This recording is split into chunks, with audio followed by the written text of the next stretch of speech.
बांग्लादेश एक ऐसे मौका पे है जहां बहुत कुछ बदल सकता है।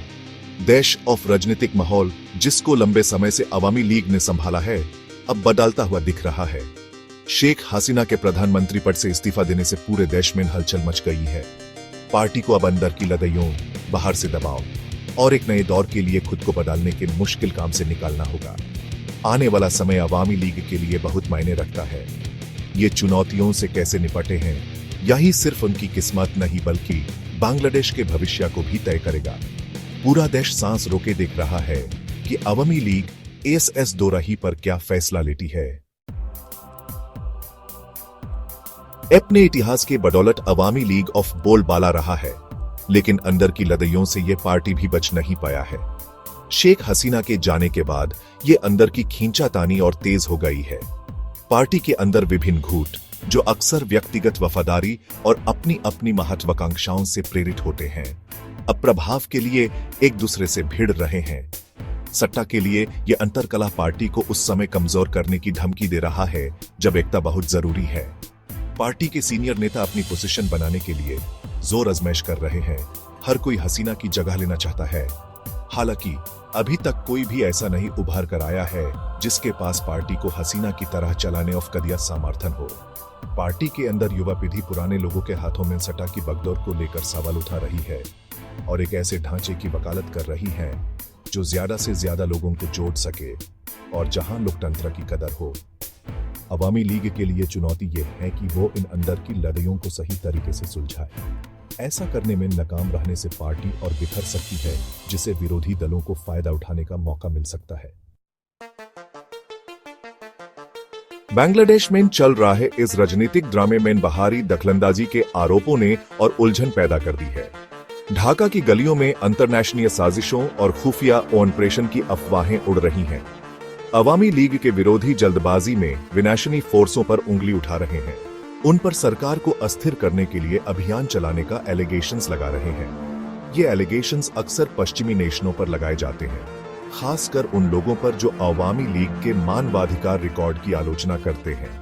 सरकार ने किसी भी विनाशनी इंटरफेरेंस से इनकार किया है और ऐसे दावों को बेबुनियाद बताते हुए कहा है कि ये फूट डालने की कोशिशें हैं। दक्षिण एशिया में रणनीतिक रूप से स्थित एक तेजी से डेवलपमेंटशील राष्ट्र के रूप में बांग्लादेश खुद को प्रतिस्पर्धी क्षेत्रीय और वैश्विक हितों के चौराहे पर पाता है। बांग्लादेश के लिए और खास तौर पर अवामी लीग के लिए चुनौती अपनी संप्रभुता की रक्षा करते हुए इस जटिल भू पॉलिटिक्स परिदृश्य को नेविगेट करने की है। सेक्शन 4, युवाओं की आवाज दबाना, बांग्लादेश छात्र लीग पर रोक। हाल ही में अवामी लीग की छात्र इकाई बांग्लादेश छात्र लीग पर लगी रोक ने पूरे देश को हिलाकर रख दिया है।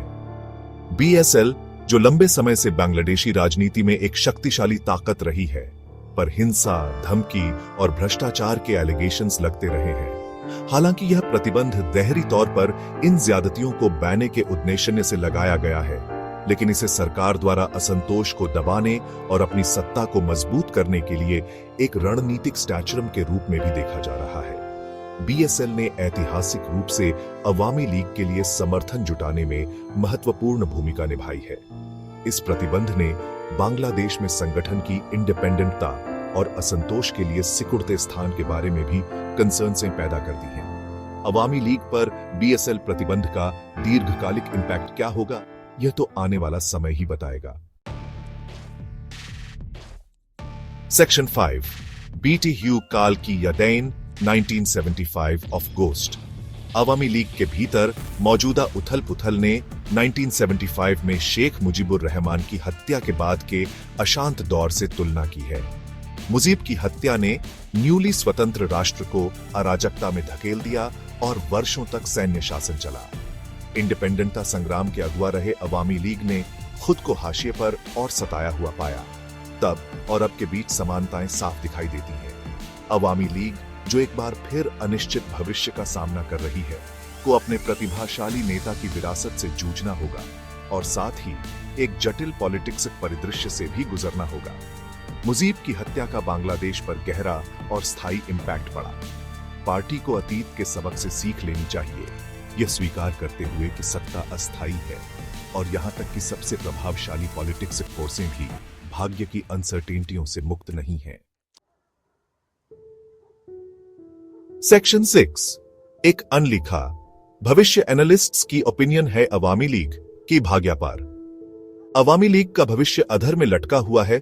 इसकी किस्मत को लेकर गहन अटकलें और विश्लेषण हो रहे हैं। बांग्लादेश और अंतर्राष्ट्रीय स्तर पर पॉलिटिक्स पर्यवेक्षक दोनों ही सामने आने वाली घटनाओं को बारीकी से देख रहे हैं। जहां कुछ लोग सार्गतापूर्वक होपवादी बने हुए हैं, वहीं कुछ लोग मौजूदा चुनौतियों से निपटने की अवामी लीग की क्षमता को लेकर गहरी चिंता व्यक्त करते हैं। जो लोग अधिक होपवादी दृष्टिकोण रखते हैं, वे समाज में अवामी लीग की गहरी जड़ों, इसकी ऐतिहासिक विरासत और इसके मजबूत ऑर्गेनाइजेशनात्मक ढांचे की ओर इशारा करते हैं। उनका तर्क है कि पार्टी के पास समर्थन का एक महत्वपूर्ण आधार है, खासकर ग्रामीण गरीबों के बीच, जिन्हें इसकी विकास प्रणीतियों से लाभ हुआ है। हालांकि अन्य लोग अवामी लीग की संभावनाओं के बारे में कम होपनवित हैं।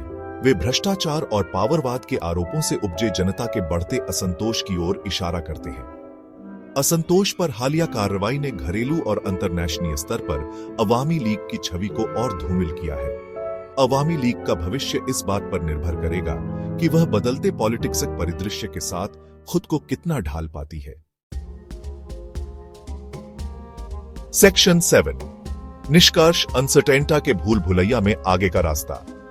अवामी लीग एक ऐसे मोड़ पर खड़ी है जहां उसका भविष्य अनिश्चित है। शेख हसीना का इस्तीफा, आंतरिक विभाजन, बाहरी प्रेशर और असंतुष्ट आबादी ने पार्टी के सामने चुनौतियों का पहाड़ खड़ा कर दिया है। अवामी लीग की विरासत बांग्लादेश के जन्म और विकास से प्रोफाउंडली से जुड़ी हुई है। हालांकि पार्टी की ऐतिहासिक उपलब्धियां भविष्य में सफलता की गारंटी नहीं है। आगे आने वाली अनसर्टेनिटियों से भरी भूल भुलैया से बाहर निकलने के लिए अवामी लीग को सुधार और नवीनीकरण को अपनाना होगा। आगे का रास्ता चुनौतियों से भरा होगा, लेकिन अवामी लीग अपने लंबे संघर्ष और लचीलापन के इतिहास के साथ विपरीत परिस्थितियों से अनजान नहीं है। दुनिया देख रही है, यह देखने के लिए इंतजार कर रही है कि आशा और अनसर्टेनिटी के चौराहे पर खड़े इस देश के लिए भविष्य क्या लेकर आता है।